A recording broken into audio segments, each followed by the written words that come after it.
కొలస్సీయులకు రాసిన పత్రిక 3వ అధ్యాయము 1వ వచనం. మీరు క్రీస్తుతో కూడా లేపబడిన వారైతే పైనున్న వాటినే వెదుకుడి, అక్కడ క్రీస్తు దేవుని కుడి పార్శ్వమున కూర్చుండి ఉన్నాడు. గత వారం నేను ఏ వాక్యం చెప్పాను గుర్తుంది ఎవరికైనా చెప్పండి. ఆలోచన అనే దాని మీద నేను వాక్యం చెప్తున్నాము. దేవుని ఆలోచన మనం చెయ్యాలి అనండి అందరూ.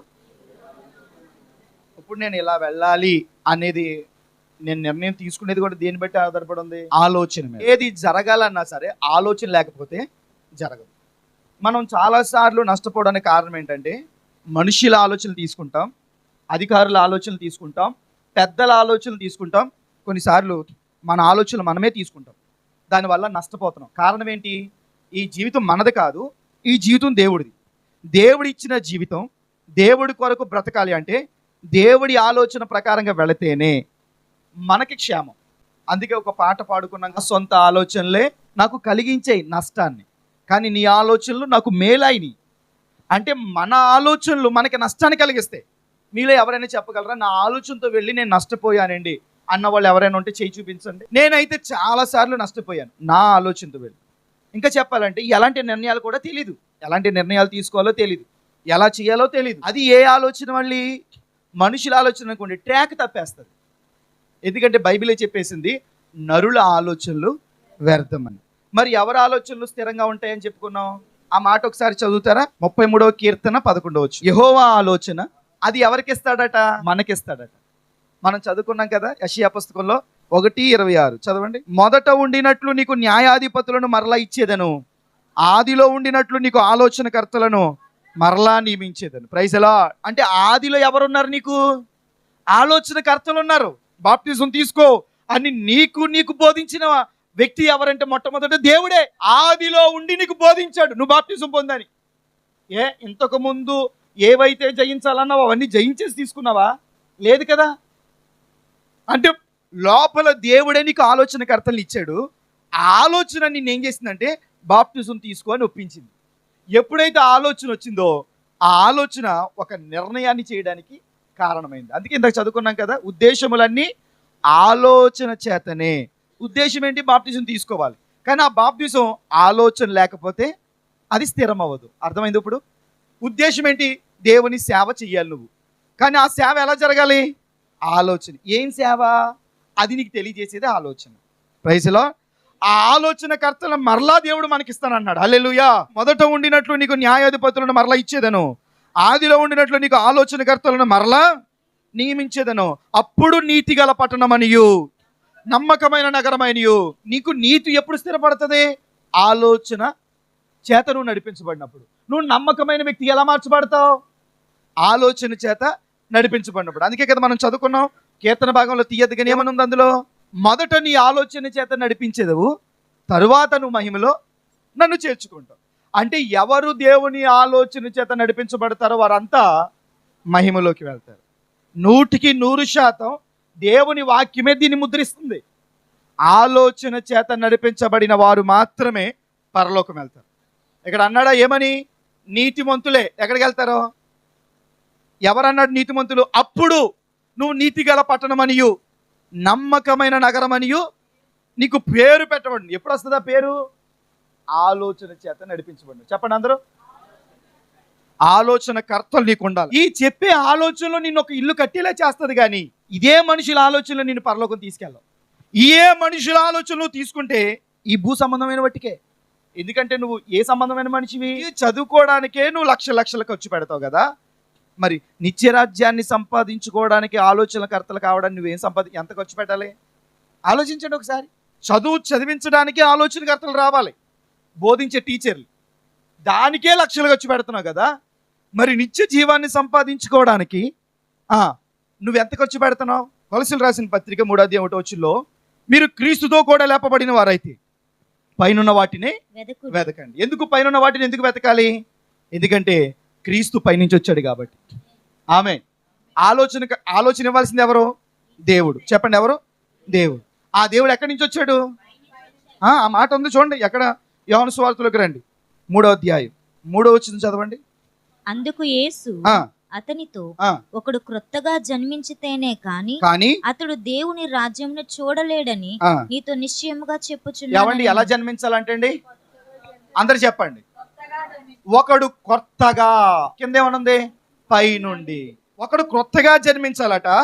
అప్పుడు ఆ వ్యక్తి ఏమవుతాడట, దేవుని రాజ్యాన్ని చూస్తాడట. ఒకవేళ కొత్తగా జన్మించకపోతే దేవుని రాజ్యాన్ని చూడలేడట. కొత్తగా అంటే దాని అర్థం ఏంటి, పైనుండి జన్మించాలి. పైనుండి జన్మించడం ఏంటి అంటే, పైనుంచి వచ్చిన వాడిని మనం నమ్మితే మనం కూడా పైన వారం అయిపోతాం. Praise the lord. 31 వచ్చింది చదవండి, అదే అధ్యాయం. పైనుండి వచ్చేవాడు అందరికీ పైన ఉన్నవాడు, భూమి నుండి వచ్చేవాడు భూ సంబంధి అయి ఉన్నాడు. భూ సంబంధి అయి ఉన్నాడు కాబట్టి వాడు భూ సంబంధమైన సంగతులు. కొలసీలు రాసిన పత్రిక 3:1 వచ్చి నేను చదువుకున్నాం, మీరు క్రీస్తుతో పాటు లేపబడితే పైనున్న వాటిని వెతకండి. పైనున్న వాటిని ఎందుకు వెతకాలి? ఎందుకంటే యేసయ్య పైనుంచి వచ్చాడు. మనం ఎలా ఉన్నాము? భూ సంబంధమైన వాడు అయితే భూ సంబంధంగా ఆలోచిస్తాం. మనం ఎక్కడి నుంచి వచ్చాం? యోహాను సువార్త 3:16 వచ్చి ఏమనుంది, దేవుడు లోకమును ఎంతో ప్రేమించను కాగా తన అద్వితీయ కుమారునిగా పుట్టిన వాడిని విశ్వాసించు ప్రతివాడు నశింపక నిత్య జీవము పొందునట్లు.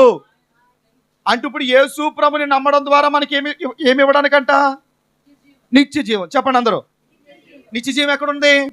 డిమార్ట్లో ఉందా? బెస్ట్ ప్రైజ్లో ఉందా? నిత్య జీవం పైన ఉంది. ఇప్పుడు ఆ పైన ఉన్న నిత్య జీవాన్ని సంపాదించుకోవాలంటే మనం ఎలా జన్మించాలంట? కొత్తగా. అంటే మనము కూడా పైనున్న స్థితిలోనే జన్మించాలట. మనము కూడా పైనున్న వారిగా జన్మించాలట. మనం ఎలా పైనున్న వారిగా జన్మిస్తామండి? అందుకే మనకు ఒక మార్గం వేయడానికి పైనున్న వాడిని దేవుడు మన కొరకు కిందకు పంపించాడు. Praise the lord. ఇప్పుడు పైనున్న వాడు ఎందుకు వచ్చాడు అంటే, కిందనున్న నిన్ను పైకి తీసుకెళ్ళడానికి. ఇప్పుడు మన ప్రయాస, మన భారం అంతా ఎక్కడికి వెళ్ళడానికి? పరలోకపు రాజ్యాల్లోకి మనం వెళ్ళాలి. అంటే మన కనులు ఎప్పుడు ఎటువైపు చూడాలట? భూ సంబంధమైనవి మనం ఆలోచించకూడదు. ఇప్పుడు ఈయన వచ్చి నాకేం చెప్తాడు? ఎన్ని నీతులు చెప్పినా భూమి మీద ఎలా ఉండాలని చెప్తాడు అంతే. ఇప్పుడు ఇక్కడ ఉన్న వాళ్ళందరూ కూడా వచ్చి నాకేం చెప్తారు? భూమి మీద ఎలా ఉండాలో అయ్యే నేర్పుతారు. కానీ పైనుంచి వచ్చిన వాడు మాత్రం పరలోకానికి వెళ్ళడానికి వాటికి కావాల్సినవి నేర్పుతాడు మనకి. Praise the lord. ఇప్పుడు ఆలోచనకర్తలు నీకు ఇస్తానన్నది ఏ ఆలోచనకర్తలు అనుకుంటున్నారు? భూమి మీద రాయల్టీగా, డిగ్నిఫైడ్గా ఎలా బతకాలో చెప్పడానికి కాదు, ఎలా బతికితే పరలోకం వెళ్తావో అది చెప్పడానికే ఆలోచనకర్తలు నీకు కావాలి. ఇప్పుడు ప్రార్థన చేయి అన్నాడంటే నువ్వు పైన వెతుకున్నట్టు, పైన ఆలోచన. అది బైబిల్ చదువు అంటే పైన ఉన్నది వెతుకున్నట్టు. నువ్వు మీటింగ్ రా అంటే పైన ఉన్నది వెతుకున్నట్టు. నువ్వు జాబ్కి వెళ్ళాలి, ఎక్కడ వెతుకున్నట్టు? అంటే డ్యూటీలకు వెళ్ళకూడదండి, ప్రార్థన టైంలో వెళ్ళకూడదు. నువ్వు వెళ్ళావంటే 100% నువ్వు శరీర సంబంధం మాత్రమే. చాలా స్పష్టంగా రాశాడండి 31 వచనం. పైనుండి వచ్చేవాడు అందరికీ పైన ఉన్నవాడు, భూమి నుండి వచ్చేవాడు భూ సంబంధి అయి భూ సంబంధమైన సంగతుల గురించి మాట్లాడును. పరలోకం నుంచి వచ్చిన వాడు. ఇప్పుడు మనల్ని ఎలాగా బతకమంటున్నాడు? మనల్ని ఎలాగ జన్మించమన్నాడు? నువ్వు పైనుంచి వచ్చిన వాడిలాగా జన్మించాలి, పైనుంచి వచ్చిన వాడిలాగా బతకాలి. హల్లెలూయా. అమ్మ, కింద నుంచి వచ్చిన వాళ్ళు ఎవరు? మొదటి ఆదాము. పైనుంచి వచ్చిన వాళ్ళు ఎవరు? కడపటి ఆదాము. ఇప్పుడు వరకు మనం కింద నుంచి వచ్చిన ఆ మొదటి ఆదామునే, ఆ స్వభావాన్ని ధరించుకుని మనం రన్నింగ్ అయ్యాం. ఇప్పటి వరకు మన జీవితాన్ని నడిపించుకున్నాం. ఇప్పుడు కడపటి ఆదాము యొక్క ఆలోచన మనం తీసుకోవాలి. ఆ ఆలోచన, ఆయన చేసిన ఆలోచన ఏంటి? పైనున్న వాటిని వెతకడమే. భూ సంబంధంగా ఏది సంపాదించుకోవడానికి ప్రయాసపడలా. ఆయన సంపాదన అంతా కూడా దేని మీద? ఈరోజు నీకు నీ జోబీలో డబ్బులు లేకపోతే నీ ముఖమంతా డల్లగా అయిపోతుంది నీకు. కానీ యేసు ప్రభు దేని విషయంలో ఐశ్వర్యంతుడు ఉండమన్నాడో తెలుసా? జ్ఞానముల ఐశ్వర్యంతుడు ఉండు, ప్రార్థన చేయడంలో ఐశ్వర్యంతుడు ఉండు. నేను చెప్పిన ధనవంతుడు ఎవరంటే, ఇదిగో ఆల్ నైట్లో మోకాళ్ళు వేసి ప్రార్థన చేశాడు చూసారా? ఆయన ప్రార్థనలో ధనవంతుడు, ఆయన స్వార్థ చెప్పడంలో ధనవంతుడు. ఆయన నువ్వు డబ్బులో ధనం ఉంది అనుకున్నావా? బంగారంలో ధనం ఉంది అనుకున్నావా? ఇల్లు కట్టడంలో ధనం ఉంది అనుకున్నావా? గ్యాస్ బండ్లో స్పేర్ ఉంచేసుకోవడం, ఏమంటే బియ్యం బస్తాలు స్పేర్గా ఉంచుకోవడం ధనం అనుకున్నావా? దేవుడు అన్నాడు నువ్వు దరిద్రురాలు అన్నాడు, నువ్వు దరిద్రుడు అన్నాడు. ప్రకటన గ్రంథం తీయన్న మాట ఉంటుంది 3వ అధ్యాయం 17వ వచనం. నువ్వు దౌర్భాగ్యుడవును, దిక్కుమాలిన వాడువును, దరిద్రుడువును, గుడ్డివాడువును, దిగంబరునై ఉన్నావని ఎరుగాక. ఏమండి ఎన్ని పేర్లండి? ఎవరైనా మనిషిని ఇలా తిడతారండి? దేవుడు తిడుతున్నాడు చూడండి ఎలాగా. నీవు దౌర్భాగ్యుడవు, దిక్కుమాలిన వాడువు, దరిద్రుడవు, గ్రుడ్డివాడువు, దిగంబరువు అని నువ్వు తెలుసుకోకుండా నువ్వేమనుకుంటున్నావంట? నేను ధనవంతుణ్ణి, ధనవృద్ధి చేసుకున్నాను, నాకేం కొదులేదు, ఏం తక్కువ లేదని చెప్పుకున్నావట. ఏమండి అదేనా? ప్రార్థనకి వెళ్ళావు కానీ డ్యూటీకి వెళ్తావు. ఎందుకని? నాకు డబ్బు లోటు ఉందని ఎవరి చేత అనిపించుకోకూడదు నువ్వు. నాకు డబ్బు కొరత ఉందని ఎవరి చేత నువ్వు అనిపించుకోకూడదు. అనిపించుకుంటే నీకేమవుద్ది? పరువు పోతుంది, నువ్వు షేమ్ అయిపోతావు. అవునా కదండి? నీ నీ నీ విలువ తగ్గిపోద్ది. అందుకే ఒకడి చేత డబ్బు కావాలి అని అనిపించుకోకూడదు. డబ్బులు చేతులు చాపి అడుక్కోకూడదు. డిగ్నిటీగా బతకాలి, పరువు కలిగి బతకాలి. దానికోసం నువ్వు ఖచ్చితంగానే డ్యూటీకి వెళ్ళావు. ఎలా వెళ్ళావు? దేవుడి సమయాన్ని దొంగిలించి, నీకు జీవం ఇచ్చిన దేవుడి జీవాన్ని చెడగొట్టి, దేవునితో గడపాల్సిన సమయాన్ని పోగొట్టి డబ్బు సంపాదించుకున్నాను, అప్పులన్నీ తీర్చుకున్నాను, ఇల్లు కట్టుకున్నాను, జరగాల్సిన అన్ని చక్కబెట్టుకున్నాను అనుకుంటున్నావు. కానీ దేవుడు నీతో ఏం చెప్తున్నాడో తెలుసా? అమ్మా విన్నారా? నీతో ఏం చెప్తుండో తెలుసా? నువ్వు దౌర్భాగ్యుడివి, దిక్కుమాలిన వాడివి, దరిద్రుడివి. ఇంకేమన్నాడు?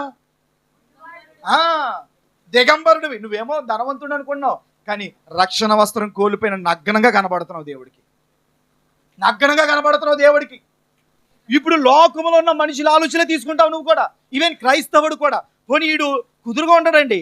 క్రైస్తవుడి దగ్గరికి వెళ్ళి, ప్రార్థన చేసేవాడి దగ్గరికి వెళ్ళి, ఏమన్నా ఇంతకు సాక్ష్యం చెప్పారు కదా, ఓ వెళ్ళిపోతున్నావా చర్చికి, ఇల్లు కట్టేసుకో అక్కడ, వెళ్ళిపోతున్నావా?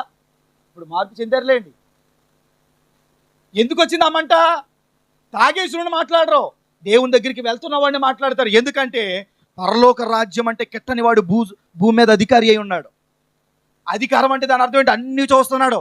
నువ్వు భక్తిలో వెళ్తున్నావు అంటే, ప్రార్థనలో మండుతున్నావు అంటే, మొదట నచ్చని వాడు ఆడేం చేస్తాడో ఎవరినైనా లేపుతాడు, ఎలా అయినా పడగొడతాడు. అమ్మా నువ్వు అన్నీ వెళ్ళిపోవచ్చు కానీ తల్లిని వదిలేస్తావేంటి, తండ్రిని వదిలేస్తావేంటి? నాకు వచ్చిన డైలాగులండి ఇవన్నీ. నీకు తెలుసా? నేను సేవ పిలిపొచ్చి భక్తిలో ఉండి దేవునితో దైవజనులతో కలిసి వెళ్ళిపోతుంటే ఏదో ఒక రోజు వచ్చానంతే, ఓ ప్రార్థన ప్రార్థన అంటున్నావు, కుటుంబాన్ని ఇడిచెట్టేసి వెళ్ళిపోతున్నావేంటి? తాగేసినోడు చెప్తున్నాడండి నాకు, ఒక తాగుబోతు చెప్తున్నాడు. నేను ఆయనకి స్వార్థ చెప్తుంటే, వాళ్ళ పిల్లలకి ఎలా భక్తి చెయ్యాలో, ఎలా ఉపదేశంలో నడవాలో, దేవునికి ఇష్టలు ఎలా ఉండాలో నేను బోధిస్తుంటే, వాళ్ళ నాన్నగారు తాగుబోతు నా దగ్గరకు వచ్చి ఏం చెప్తున్నాడు తెలుసా? తల్లిదండ్రులు వదిలేసినోడు నువ్వు భక్తి అని చెప్తున్నాడండి నాకు. అంటూ ఇప్పుడు ఏంటి ఆయన ఉద్దేశంలో? తల్లిదండ్రులను చూసుకుంటూ చూడొద్దని బైబిల్ చెప్పట్లా, చూడమని ముందు బైబిల్ చెప్తుంది. చూడమని ముందు బైబిల్ చెప్తుంది. అదే బైబిల్ ఏం చెప్తుంది తెలుసా? నాకంటే ఎక్కువగా ప్రేమించొద్దని చెప్తుంది. అదే బైబిల్ చెప్తుంది నాకంటే ఎక్కువ స్థానంలో వారిని పెట్టకని చెప్తుంది. అంటే మొదటి స్థానం ఎవరికి? నిన్న ఒక అమ్మాయి ఒక వీడియో పెట్టింది. అమ్మాయి ఒక పెళ్ళికి వెళ్ళింది అంటే, వాళ్ళిద్దరూ మంచి పరిచర్య చేస్తారట, అబ్బాయి అమ్మాయి కూడా. ఇద్దరు కూడా మంచి అందంగా ఉన్నారట. అవండి ఇద్దరు కూడా మంచి సమర్పణ కలిగి ఉన్నారట. వాళ్ళని పాడమని ఒక పాట ఇచ్చారట. వాళ్ళిద్దరికి పరిచయంలో ఉన్నారంట పెళ్లి కాకముందు నుంచే. పాడమని పాటేస్తే ఈవిడ అనుకుందంట, ఆశీర్వదించు ఆశీర్వదించు అనే పాట, దీవించావు ఎంతవరకు అనే పాట అవి పాడతారేమో అని అనుకున్నదట ఈ అమ్మాయి. కానీ వెళ్ళి పాడడం మొదలెట్టారంటే ఏమని?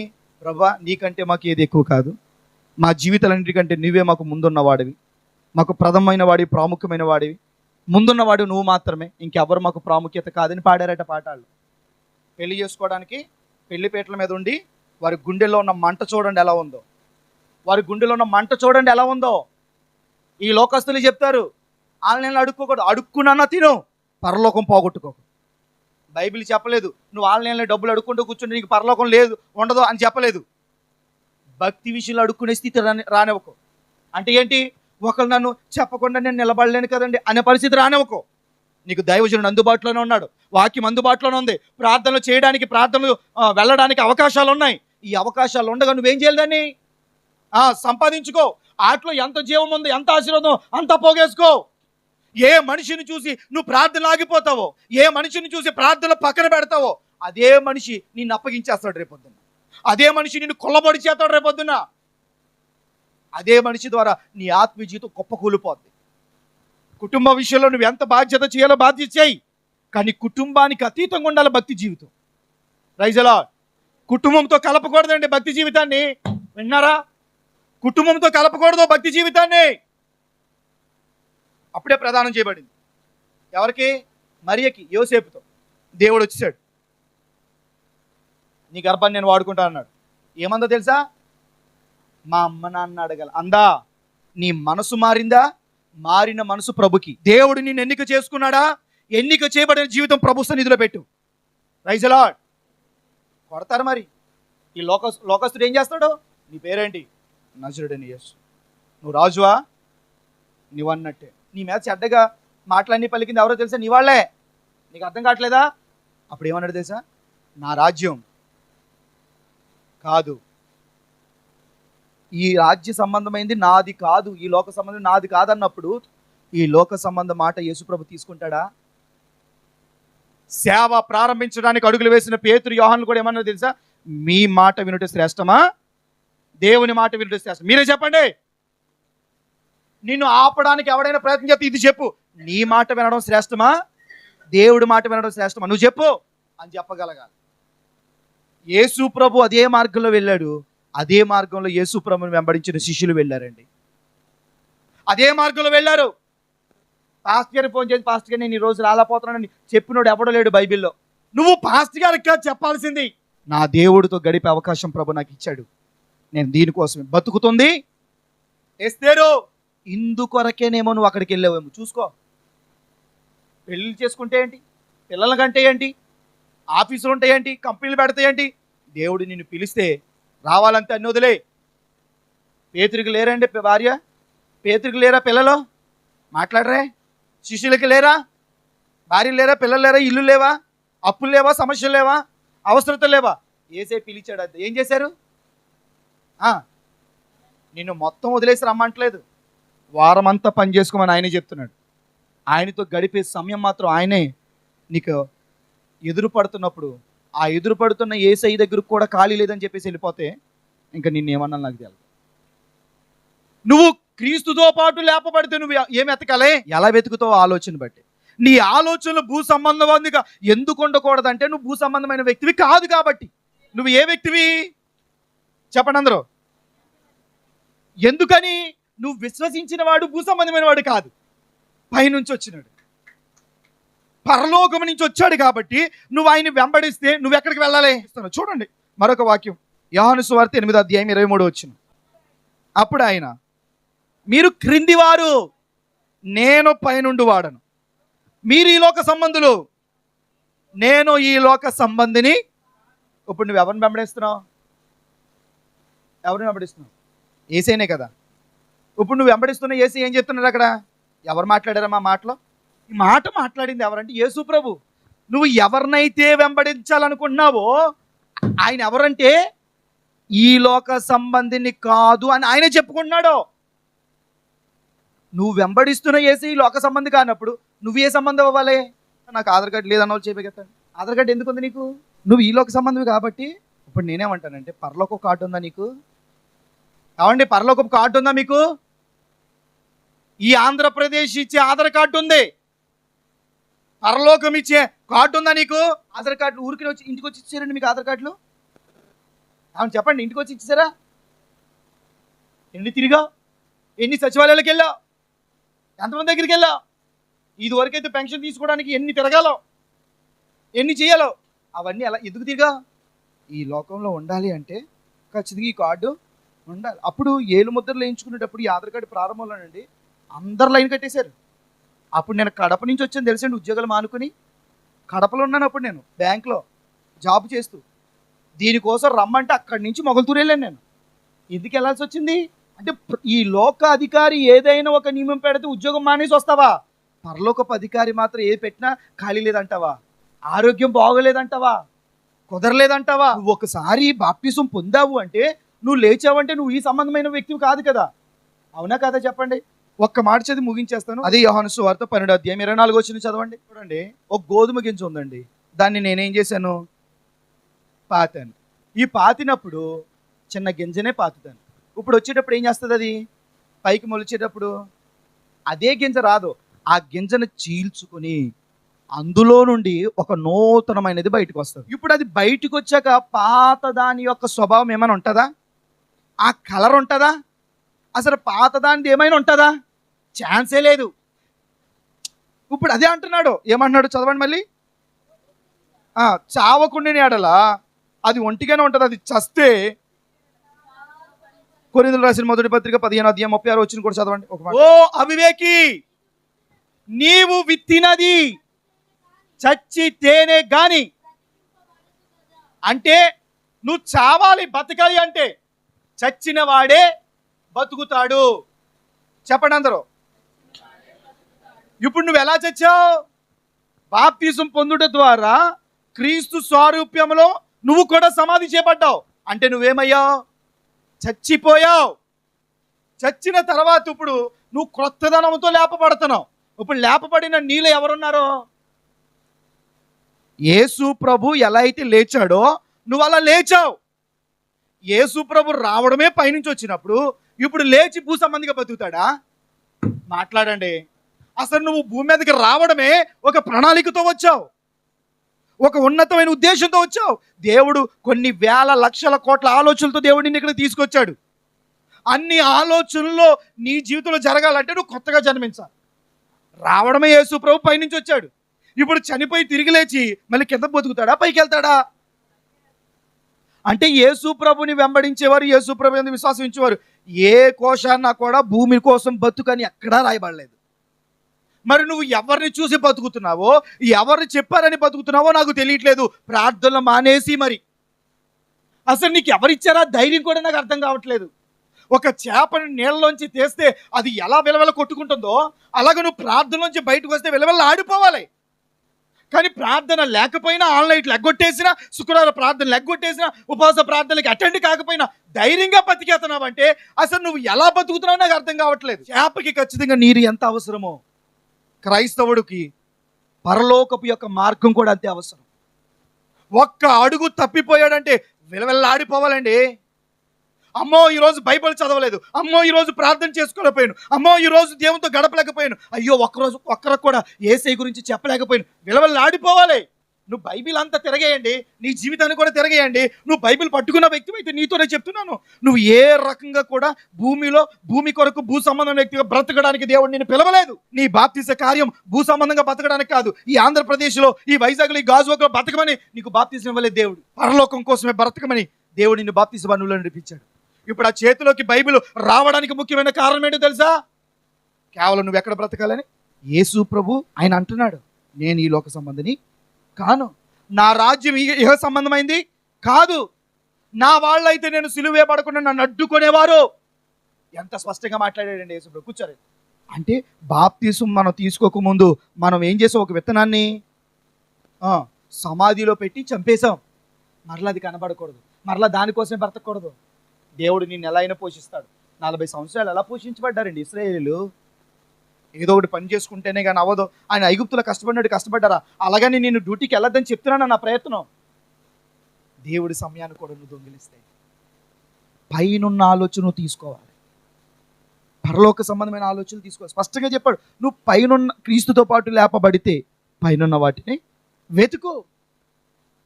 అక్కడ దేవుడు కుడి పార్శ్వమున కూర్చుని నీ కోసం ఎదురు చూస్తున్నాడు. హల్లెలూయా. ఆ నిత్య జీవం సంపాదించుకోవడానికి ఆయనే వచ్చి, ఆయనే చనిపోయి, ఆయనే మరలా తిరిగి లేచి మరణ పునరుద్ధానం యొక్క సాదృశ్యం నీ జీవితంలో పెట్టి, ఆయన నీకు ఒక మార్గం ఉంచి, ఆయన వెళ్ళి నీ కొరకు ఎదురు చూస్తుంటే కొంచెం కూడా చలనం లేకుండా దజ్జాగా బతికేతన్నావంటే ఎక్కడికి వెళ్ళడానికి, ఏం చేయడానికి? కోట్లు అప్పులు పెట్టుకున్నాడండి, వచ్చిన జీతం అంతా తాగేస్తున్నాడండి. ఏమనాలి? ఒరే ఏం గుండ్రది అన్ని అప్పులు పెట్టుకుని దజ్జగా ఎలా తాగేస్తావరా అంటారా? నేను అది అంటున్నాను, ఏం గుండేది? ఉన్న అవకాశాలన్నీ పోగొట్టేసుకున్నావు ఈ తుచ్చమైన లోక ఆనందాల కోసం, తుచ్చమైన లోక సంతోషాల కోసం ఉన్న అవకాశాలన్నీ పోగొట్టేసుకున్నావు. అసలు ఆ గుండె ఎంత ధైర్యంగా ఉండేది? ఏం గుండేది అంత ధైర్యంగా ఉండడానికి కారణం ఏంటి? నువ్వు క్రీస్తుతో పాటు లేపబడితే అన్నాడు స్పష్టంగా, కొత్తగా జన్మించాలి అని. అందరూ అంటే ఎలా జన్మించాలి? పుట్టినట్లు ఏమని ఉంది? నేను రాసుకొచ్చాను ఏంటండి? నేను ఇదే వాక్యాలు ఇదే క్రమంలో చెప్తున్నాను కాబట్టి ఇవన్నీ నేను రాసుకొచ్చినట్టు ఉందా? దేని జతపక్షి దానికి ఉంటుంది అన్నాడు, కలిపి నీతో మాట్లాడుతున్నాడు దేవుడు. Praise the lord. దేవుడు మాట్లాడుతున్నప్పుడు సరి చేసుకున్నామా ఆశీర్వదించబడతాం. ఆమె మనం సరి చేసుకునే వ్యక్తిగా మనం ఉండగలిగితే ఖచ్చితంగా పరిశుద్ధాత్మ దేవుడు ఒప్పిస్తాడు, మరలా ఆలోచనకర్తల్ని మనకిస్తాడు. అలాంటి కృప దేవుడు దయచేయునుగాక. కళ్ళు మూసుకొని ప్రార్థన చేసుకుని దేవుడి మాట దీవించునుగాక.